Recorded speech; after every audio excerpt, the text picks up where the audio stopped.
वक्रतुंडे महाकाय सूर्यकोटि समप्रभा निर्विघ्नं कुरु मे देव सर्वकार्येषु सर्वदा। श्री गणेशाय नमः। हे प्रिय भक्तों, आज का यह दिन बुद्धि, विवेक और समृद्धि के अधिष्ठाता भगवान श्री गणेश जी को समर्पित होता है। श्री गणेश जी की ही वे देव हैं जो हर शुभ कार्य के प्रथम पूज्य हैं, जिनका स्मरण करते ही सभी विघ्न दूर हो जाती हैं और जीवन में सफलता, शांति और सिद्धि का संचार होता है। शास्त्रों में कहा गया है कि बुधवार के दिन जो श्रद्धा और प्रेम से गणपति जी का पूजन करता है, कथा सुनता या सुनाता है, उसके जीवन से विघ्न, क्लेश और चिंता स्वतः ही समाप्त हो जाती है। तो आइए कथा आरंभ करने से पहले हम सभी सच्चे मन से श्री गणेश जी से प्रार्थना करती हैं। हे गजानन, हे विघ्न विनायक, आपकी कृपा से ही जीवन में मंगल होता है। हमें बुद्धि, विवेक और विनम्रता का वरदान दें। हमारे घरों से दुख और दरिद्रता को दूर करें और हमारे कर्मों में सदा सिद्धि का प्रकाश भरा रहे। हे मंगल मूर्ति, हे सिद्ध विनायक, आपके चरणों में ही हमारी आस्था और आराधना है। आप ही हमारी रक्षा करें, आप ही हमारे मार्गदर्शक बने। तो आइए कथा का शुभारंभ करती हैं। जय श्री गणेश। किसी गांव में एक गरीब किसान रहता था। उसका एक बेटा और एक बेटी थी। वह किसान और उसकी पत्नी अपने दोनों बच्चों की शादी करके इस संसार से चल बसे। बेटी की शादी बहुत अमीर घर में हुई थी। उसके पास बहुत साधन था, नौकर चाकर थे, उनको धन की कोई कमी नहीं थी। और बेटा बेचारा बहुत गरीब था। वह दिन भर खेतों में काम करता, फिर भी घर का पूरा खर्च नहीं होता था, तो अलग से मजदूरी भी करता। उसके पास कोई धन संपत्ति नहीं थी। वह प्रतिदिन कमाता था और अपने परिवार का पालन पोषण करता था। जिस दिन उसे कोई काम नहीं मिलता, उस दिन उनके पास खाने के लिए कुछ नहीं होता था। जिस दिन मेहनत करता था, उस दिन घर में चूल्हा जलता था, नहीं तो घर में चूल्हा भी नहीं जलता था। उसकी पत्नी भगवान श्री गणेश जी की परम भक्त थी। वह बहुत ही नियम और कर्म से पूजा पाठ किया करती थी। वह प्रतिदिन भगवान गणेश के मंदिर जाती थी और वहाँ पहले मंदिर की सफाई करती, फिर भगवान श्री गणेश जी की पूजा किया करती थी। उसे अपनी गरीबी से कोई भी शिकायत नहीं थी। घर की हालात चाहे जैसे भी हो, वह पूजा पाठ जरूर करती थी। इसीलिए गरीब होते हुए भी उसके बच्चे संस्कारी थे और वह थोड़े में ही गुजारा करके अपने पति के साथ खुश थी। और दूसरी तरफ जो उसके पति की बहन थी, अपने अमीर होने के कारण वह बहुत घमंडी थी। भाई की गरीबी के कारण उसके साथ रिश्ता रखने में उसे शर्मिंदगी महसूस होती थी। उसे लगता था कि मेरा भाई मेरे बराबरी का नहीं है। वह अपने भाई और उसके परिवार से मिलना भी पसंद नहीं करती थी। एक बार उसकी ननद की शादी थी। उसने अपने सभी रिश्तेदारों को शादी के लिए आमंत्रित किया, लेकिन अपने भाई की गरीबी के कारण उसको नहीं बुलाया। भाई को दूसरे लोगों से पता चला कि उसकी बहन की ननद का विवाह है। तब भाई शादी में जाने के लिए तैयारियां करने लगा कि अगर मैं नहीं जाऊंगा तो बहन के ससुराल वाले मेरी बहन को ताना मारेंगे कि मायके से कोई नहीं आया और कुछ नहीं लाया। ऐसा सोच विचार करके भाई ने जोर से कुछ बन पड़ा। बहन के लिए चुनरी, बिछिया, साड़ी, सारा सामान लेकर बहन के गांव पहुंचा। बहन के घर जाने पर बहन की देवरानी बोली कि भाभी जी, आपके भाई आए हैं। तो फिर बहन ने पूछा कि कैसे आए हैं और क्या पहना है। तब देवरानी ने कहा कि वे पैदल आई हैं और फटी पगड़ी और फटी धोती पहने हैं। तो बहन बोली कि मेरे ससुर हवेली के सामने दुकान में बैठे हैं, मुझे शर्म आती है। भाई को बोलो कि पीछे के दरवाजे से आए। और भाई के आते ही बहन को एक कमरे में बंद करके बाहर से ताला लगा दिया। भाई इतना पैदल चलकर आया था, भूखा प्यासा था और बहन ने उसे पानी तक को नहीं पूछा। एक तरफ लड़के का विवाह हो रहा था, गाजे बाजे बज रहे थे, अतिथियों को भोजन कराया जा रहा था और दूसरी तरफ भाई को कोई भी पानी तक पूछने वाला नहीं था। तभी भांजे की बहू को उस पर दया आ गई और उसने दरवाजा खोल दिया। दरवाजा खुलते ही भाई वहां से भागा। 2 दिन के भूखे प्यासे रहने के कारण उसे चक्कर आने लगे। रास्ते में एक गणेश जी का मंदिर था, वहां जाकर वह गिर गया और रोते रोते गणेश भगवान को अपनी सारी व्यथा सुनाई और बोला, हे गणेश जी महाराज, आज मेरी गरीबी के कारण मेरी फगी बहन ने मुझे धिक्कार दिया है। घर जाने पर मेरी पत्नी मेरे बच्चे जब पूछेंगे कि विवाह से क्या लेकर आई है तो मैं क्या जवाब दूंगा। तब गणेश जी महाराज को उस पर दया आ गई और गणेश जी भगवान बोले कि मेरे बगीचे से ककड़ी तरबूज तोड़कर ले जा। तो भाई ने ककड़ी तोड़कर झोला भर लिया और अपने घर गया। घर जाते ही बच्चों ने पूछा कि पिताजी, बुआ के यहाँ से हम लोगों के लिए क्या क्या लाए। बच्चे उनके झोले को देखने लगे और झोला खोलते ही छोटे छोटे तरबूज सोने के गेंद में बदल गए और बाकी तरबूज को काटने पर हीरे मोती निकले। यह सब देखकर पत्नी बोली कि हे पतिदेव, आप बहन के घर से इतना कुछ क्यों लाए? आपकी बहन ने हम लोगों को बहुत ज्यादा दे दिया। भाई ने कुछ भी जवाब नहीं दिया। गणेश भगवान की कृपा से उसके दिन बदल गए। भाई का काम धंधा जोरों से चलने लगा और भाई भी अब बुधवार का व्रत करने लगा और अपनी पत्नी के साथ पूजा पाठ करने लगा। धीरे धीरे गहने, कपड़े, रहने के लिए मकान सब बन गया। फिर पत्नी बोली कि एक बार ननद जी को बुलाकर लाओ। तो भाई नए कपड़े, नए जूते पहनकर रथ में बैठकर बहन को लेने गया। देवरानी बोली कि भाभी जी, आपके भाई आए हैं। फिर बहन ने पूछा कि वे कैसे आए हैं और क्या पहना है। तब देवरानी बोली कि आपके भाई रथ में बैठकर खूब ठाट बाट से आए हैं। फिर बहन बोली कि मेरे भाई को बोलो कि हवेली के सामने से आए। मेरे ससुर, देवर, जेठ देखेंगे। भाई का बहन ने खूब स्वागत सत्कार किया। फिर भाई बोला कि बहन, मैं तुम्हें लेने आया हूँ। तब बहन ने कहा कि मुझे भी बहुत दिन हो गए हैं, चलो मैं चलती हूँ। भाई बहन को लेकर अपने घर आया। भाई और उसकी पत्नी ने बहन का खूब आदर सत्कार किया। खूब मेहमानी हुई। जो चीजें बहन ने मांगी वह सब बनवाकर उसे दे दिया। फिर बहन बोली कि भाई, मुझे एक जोड़ी जूतियाँ भी चाहिए। तब भाई मोची को बुलवाया और कहा कि मेरी बहन के लिए ऐसी जूती बनाओ जो बोलने वाली हो। तब मोची ने कहा कि इसमें तो कुछ समय लग जाएगा। तब भाई ने कहा कि कोई बात नहीं, हम इंतजार कर लेंगे। बहन को बहुत सारा धन देकर अब भाई ने उसे विदा किया, पर अभी तक वह जूती नहीं आई थी। बहन रवाना होने लगी कि मोची जूतियाँ लेकर आया। बहन की जूती पहनते ही जूतियाँ बोली कि निर्धन भाई की पैसे वाली बहन, गणेश जी का बगीचा नहीं होता तो आज क्या करती। बहन तब भाई की पत्नी से पूछने लगी कि यह आवाज कहाँ से आई। तब भाई ने कहा कि सुबह का समय है, कोई जीव जंतु बोल रहे होंगे। भाई ने घोड़े गाड़ी को जल्दी जाने को कहा। बहन के जाते ही पत्नी जिद करके बैठ गई और बोली कि हे स्वामी, बताइए जूती क्या बोल रही थी। तब पति ने अपनी पत्नी को अपनी सारी आपबीती कह सुनाई कि कैसे बहन ने मुझे 2 दिन भूखा प्यासा कमरे में बंद कर दिया था। भांजे की बहू ने दरवाजा खोला, तब मैं बाहर आया और गणेश जी की शरण में जा पहुंचा। गणेश जी की कृपा से हमारे दिन बदल गए। तभी से मैं गणेश व्रत करने लगा। उसने अपनी पत्नी को सारी बातें बताई। तब पत्नी बोली कि अगर मुझे मालूम होता तो मैं आपकी बहन को कुछ नहीं देती। मेरा दिया हुआ सब कुछ वापस लेकर आओ।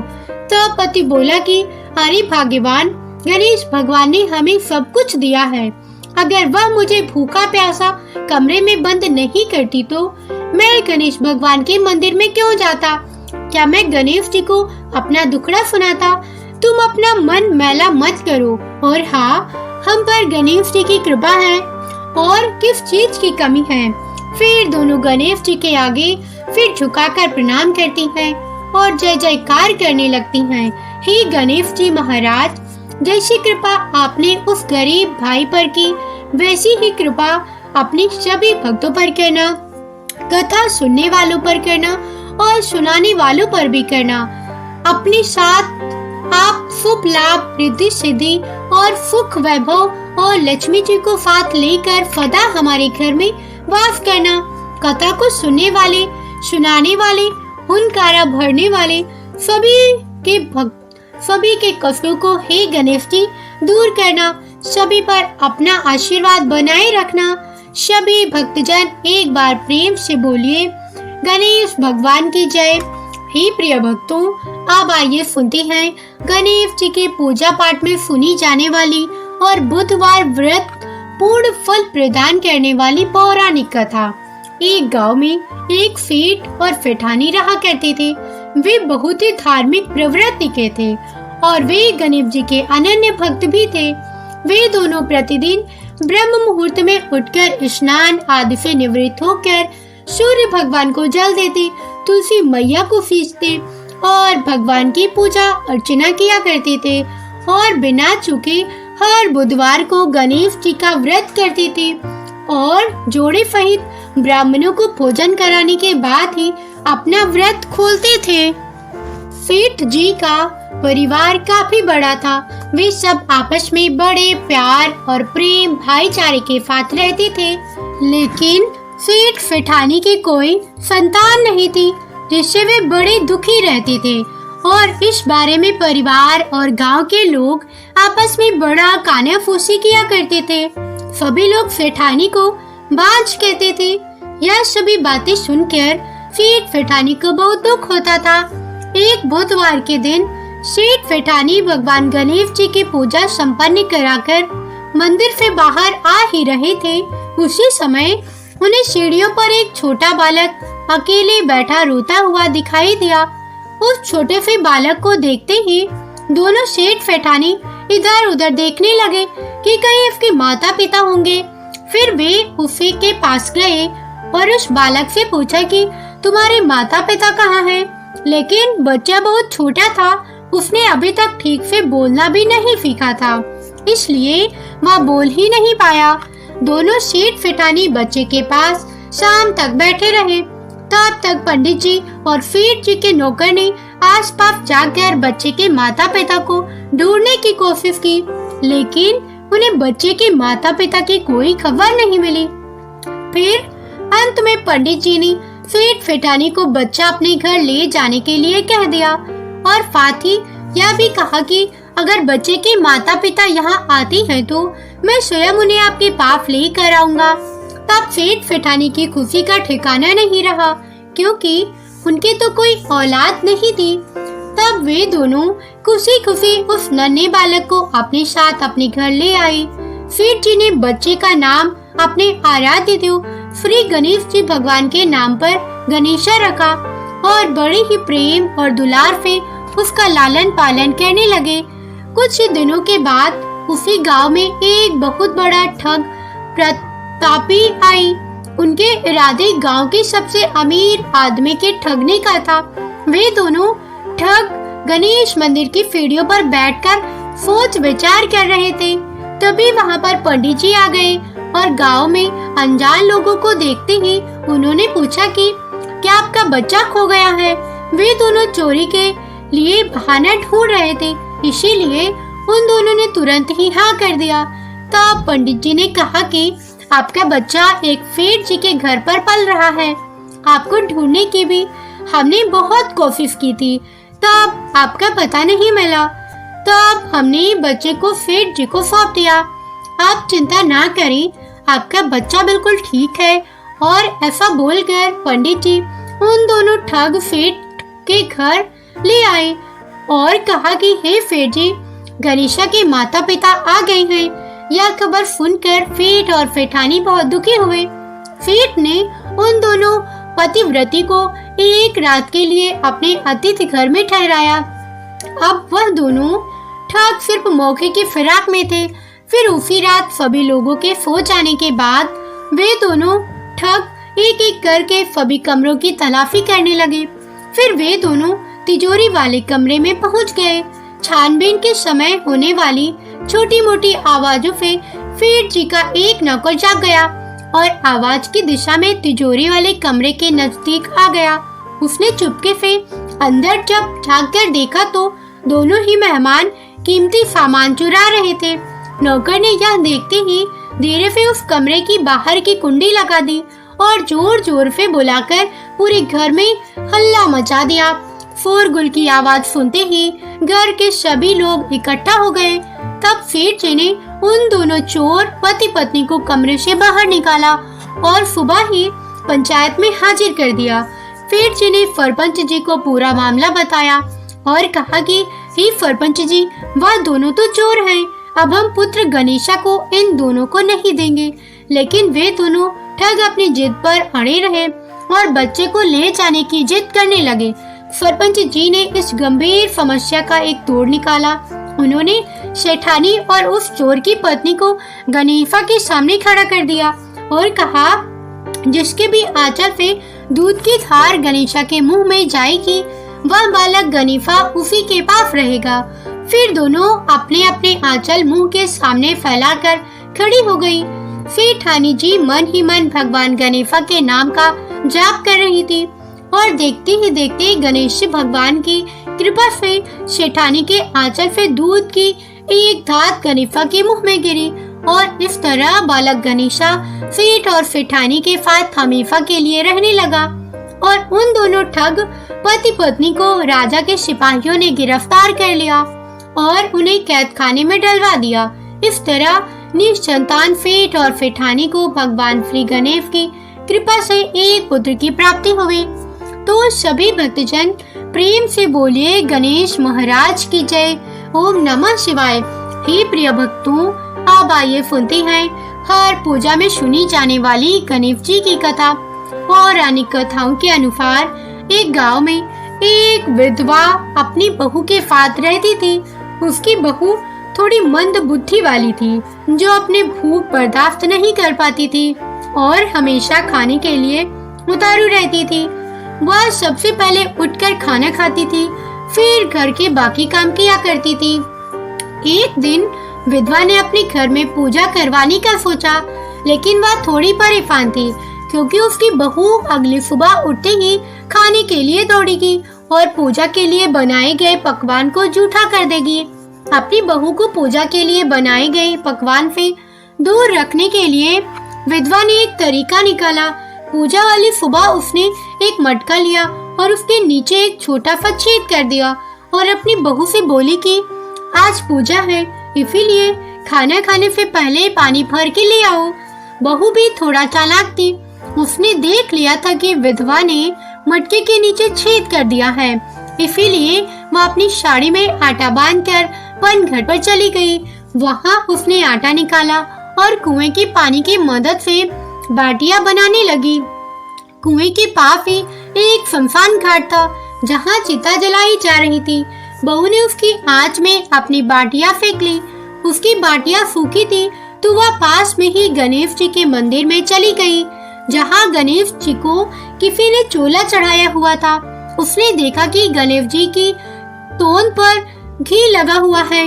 उसने उस घी को अपनी बाटी पर लगा लिया और उसका मटका भोग गणेश जी को लगाकर वह बाटी खा ली और घर वापस चली गई। बहू की इस हरकत पर गणेश जी भगवान को बहुत गुस्सा आया और उन्होंने गुस्से में अपनी नाक पर उंगली चढ़ा ली। जब गांव वालों ने देखा कि गणेश जी अपनी नाक के ऊपर उंगली चढ़ा ली है, तो उन्हें मनाने के लिए बहुत जद्दोजहद किया गया, लेकिन गणेश जी ने अपनी उंगली वापस नहीं उतारी। जब यह बात राजा को पता चली तो राजा ने बड़े बड़े पंडितों और ज्योतिषियों को बुलवाया और हवन करवाया, लेकिन गणेश जी फिर भी नहीं माने। सब बहुत चिंतित थे। राजा ने पूरे गांव में ऐसा ऐलान करवा दिया कि जो भी मनुष्य गणेश जी की नाक से उंगली हटाने में सफल होगा, उसे इनाम के तौर पर 5 गांव दिए जाएंगे। गांव के सभी लोग गणेश जी को मनाने में लगे, लेकिन गणेश जी नहीं माने। और अपनी उंगली चढ़ाए रखे। अंत में विधवा की बहू बोली कि माँ जी, अगर सब उसे आज्ञा दे तो वह गणेश जी की उंगली हटवा सकती है। उसकी बात सुनकर विधवा हंसने लगी और बोली कि जब बड़े बड़े विद्वान कुछ नहीं कर पाए तो वह कैसे गणेश जी को मना पाएगी। फिर किसी ने बोला कि जब सब लोगों को मौका मिला है तो उसे भी एक मौका मिलना चाहिए। फिर सभी लोग बहू को एक मौका देने के लिए मान गए, लेकिन बहू ने एक शर्त रखी। उसने कहा कि उसके घर से लेकर मंदिर तक पर्दा बांध दिया जाए। सब लोगों ने सोचा कि इतना कुछ तो हो ही चुका है, तो पर्दा बांधने में क्या जाता है। बहू के कहे अनुसार उसके घर से लेकर मंदिर तक पर्दा लगाया गया। बहू ने अपना दिमाग लगाया और अपनी पेटीकोट में मोंगरी छिपाकर मंदिर चली गई। मंदिर जाकर उसने गणेश जी से बोला कि मैंने आपकी तोंद से जरा क्या ले लिया। आपने अपनी नाक पर उंगली चढ़ा ली। आप नाक पर से उंगली हटा रहे हो या दो एक मोंगरी। अभी आपके टुकड़े टुकड़े हो जाएंगे। बहू की यह चेतावनी सुनकर गणेश जी थोड़ा डर गए और उन्होंने सोचा कि यह तो पूरी पागल है। कहीं सच में या मुझे मोंगरी न मार दे। गणेश जी ने बिना सोचे समझे अपनी नाक पर से उंगली हटा ली, जिसे देखकर गांव वाले बड़े खुश हुए और बहू की जय जयकार करने लगे। और राजा के ऐलान के मुताबिक बहू को 5 गांव इनाम में दे दिए गए। हे प्रिय भक्तों, यह कथा सुनकर लोग गणेश भगवान से यह मांगते हैं कि वह भी उस बहू की तरह सबकी बात मान जाए और उनकी मनोकामनाएं पूर्ण कर दे। तो सभी भक्तजन एक बार प्रेम से बोलिए, गौरी पुत्र गणेश भगवान की जय। अन्य पौराणिक कथा के अनुसार समतापुर नगर में मधुसूदन नाम का एक व्यक्ति रहता था। वह बहुत ही धनवान था। मधुसूदन का विवाह बलरामपुर नगर की एक सुंदर लड़की से हुआ था, जिसका नाम था संगीता। एक बार मधुसूदन अपनी पत्नी को लेने बुधवार के दिन बलरामपुर गया। मधुसूदन ने पत्नी के माता पिता से संगीता को विदा करने के लिए कहा। माता पिता बोले, बेटा आज बुधवार है और बुधवार को कोई भी शुभ कार्य करने के लिए यात्रा नहीं करते। लेकिन मधुसूदन नहीं माना। उसने ऐसी शुभ अशुभ की बातों को ना मानने की बात कही। उसके बाद दोनों ने बैलगाड़ी से यात्रा प्रारंभ कर दी। 2 कोस की यात्रा के बाद उसकी गाड़ी का एक पहिया टूट गया। वहां से दोनों ने पैदल ही यात्रा शुरू कर दी। रास्ते में संगीता को बहुत प्यास लगी। मधुसूदन उसे एक पेड़ के नीचे बैठाकर जल लेने चला गया। थोड़ी देर बाद जब मधुसूदन कहीं से जल लेकर वापस आया तो वह बुरी तरह से हैरान हो उठा, क्योंकि उसकी पत्नी के पास उसकी ही हमशक्ल, उसकी ही शक्ल सूरत का एक जैसा व्यक्ति उसके पास बैठा था। उसकी पत्नी के पास बैठा था। संगीता भी मधुसूदन को देखकर हैरान रह गई। वह दोनों में कोई अंतर ही नहीं पा रही थी। वह पहचान नहीं पा रही थी कि इसमें से असली मधुसूदन कौन है। मधुसूदन ने उस व्यक्ति से पूछा, तुम कौन हो और मेरी पत्नी के पास क्यों बैठे हो?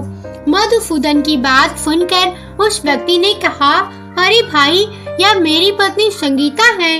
मैं अपनी पत्नी को ससुराल से विदा करके लाया हूँ। लेकिन तुम कौन हो जो मुझे ऐसा प्रश्न कर रहे हो? मधुसूदन ने कहा, तुम जरूर कोई चोर या ठग हो। यह मेरी पत्नी संगीता है। मैं इसे पेड़ के नीचे बैठाकर जल लेने गया था। इस पर उस व्यक्ति ने कहा, अरे भाई, झूठ तो तुम बोल रहे हो। संगीता को प्यास लगने पर जल लेने तो मैं गया था। मैंने तो जल लाकर अपनी पत्नी को पिला भी दिया है। अब तुम चुपचाप यहाँ से चलते जाओ, नहीं तो किसी सिपाही को बुलाकर तुम्हें पकड़ा दूंगा। दोनों एक दूसरे से बात बहुत करते हुए लड़ने लगे। उन्हें लड़ते देखकर बहुत से लोग वहाँ इकट्ठा हो गए।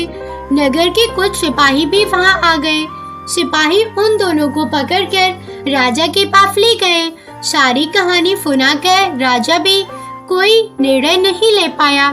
संगीता भी उन दोनों में से अपने वास्तविक पति को नहीं पहचान पा रही थी कि कौन सा मेरा असली पति है।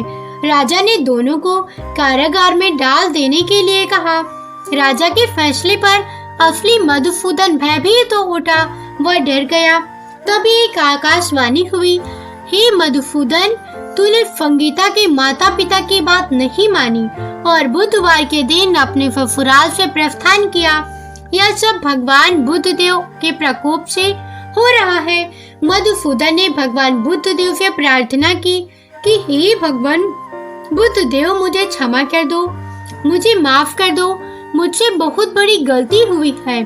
भविष्य में अब कभी भी बुधवार के दिन यात्रा में नहीं करूंगा और सदैव बुधवार को आपका व्रत किया करूंगा। मधुसूदन की प्रार्थना करने से भगवान बुद्धदेव ने उसे क्षमा कर दिया, उसको माफ कर दिया। तभी दूसरा व्यक्ति राजा के सामने से उसी समय गायब हो गया। राजा और दूसरे लोग इस चमत्कार को देखकर बहुत हैरान हो गए। भगवान बुद्धदेव की इस अनुकंपा से राजा ने मधुसूदन और उसकी पत्नी को सम्मान पूर्वक विदा किया। कुछ दूर चलने पर रास्ते में उन्हें बैलगाड़ी मिल गई। बैलगाड़ी का जो टूटा हुआ पहिया था वह भी जुड़ा हुआ था। दोनों उसमें बैठकर क्षमतापुर की ओर चल दिए। मधुसूदन और उसकी पत्नी संगीता दोनों बुधवार को व्रत करते हुए आनंद पूर्वक अपने जीवन बिताने लगे। इस तरह भगवान बुद्ध देव की कृपा से उनके यहाँ खुशियाँ बरसने लगी। इस तरह से जो भी स्त्री पुरुष विधिवत बुधवार का व्रत करके व्रत कथा सुनती हैं, भगवान बुद्ध देव उनके सभी कष्ट दूर करती हैं। प्रेम से बोलिए बुद्ध देव भगवान की जय। पौराणिक कथा के अनुसार बहुत समय पहले की बात है। भगवान विष्णु का विवाह लक्ष्मी जी के साथ सुनिश्चित हो गया। अब विवाह की तैयारियां भी होने लगी। खूब धूमधाम से विवाह की तैयारियां हो रही थी। सभी देवताओं को निमंत्रण भेजे गए, लेकिन गणेश जी को निमंत्रण नहीं दिया गया था। कारण जो हो रहा था, अब भगवान विष्णु की बारात जाने का समय आ गया। सभी देवतागण अपनी पत्नियों के साथ विवाह समारोह में आए। सभी ने देखा कि गणेश जी कहीं दिखाई नहीं दे रहे हैं। तब वे सभी आपस में चर्चा करने लगे कि गणेश जी कहीं दिखाई नहीं दे रहे। क्या गणेश जी को न्योता नहीं भेजा गया, या स्वयं गणेश जी ही किसी कारण नाराज होकर विवाह में नहीं आए होंगे? आपस में वे सभी चर्चा करने लगे। सभी को इस बात पर आश्चर्य होने लगा। किसी को कोई जवाब नहीं मिला। तभी सभी ने सोचा कि क्यों ना भगवान विष्णु से ही इसका हम कारण पूछ लें। विष्णु भगवान से पूछने पर विष्णु भगवान ने कहा कि हमने गणेश जी के पिता भोलेनाथ महादेव को न्योता भेजा है। यदि गणेश जी अपने पिता के साथ आना चाहते हैं तो आ जाते। अलग से न्योता देने की आवश्यकता भी नहीं थी। दूसरी बात यह है कि उनको 1.25 मन मूंग, 1.25 मन चावल, 1.25 मन घी और 1.25 मन लड्डू का भोजन दिन भर के लिए चाहिए। यदि गणेश जी नहीं आएंगे तो कोई बात नहीं, दूसरे के घर जाकर इतना सारा खाना पीना अच्छी बात नहीं होती। अभी वे सभी यह चर्चा ही कर रहे थे कि किसी ने सुझाव दिया, यदि गणेश जी भी आ जाएं तो उनका द्वारपाल बनाकर बैठा देंगे कि आप घर का ध्यान रखना। आप तो चूहे पर बैठकर धीरे धीरे चलोगे तो बारात से बहुत पीछे रह जाओगे। यह सुझाव सबको पसंद भी आ गया। तब भगवान विष्णु ने अपनी सहमति दे दी। अब नारद मुनि को किसी तरह से गणेश जी को बुलाने के लिए भेजा गया।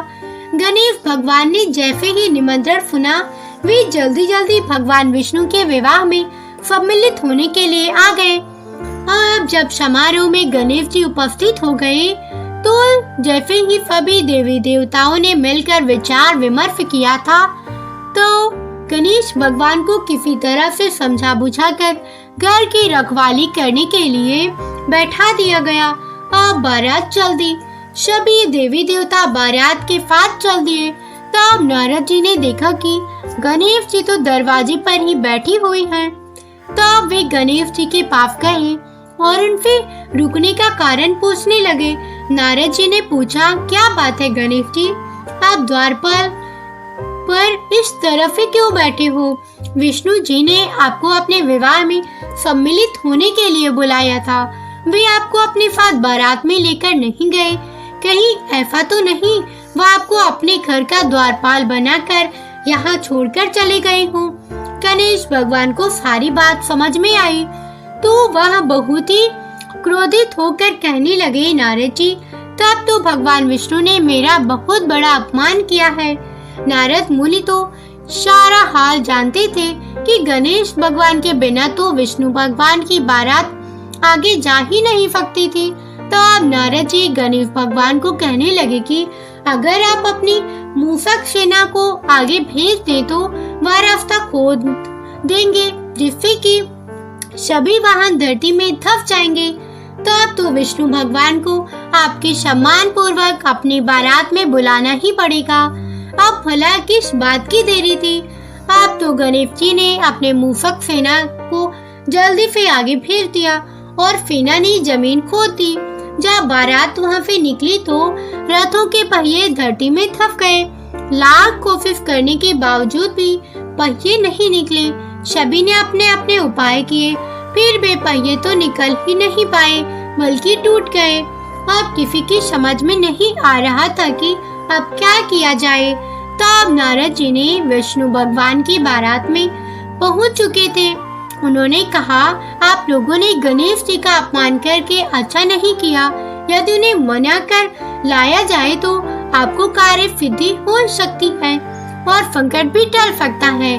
तब शंकर भगवान ने अपने दूत नंदी को भेजा और नंदी ने किसी तरह से समझा बुझाकर गणेश जी को लेकर आए।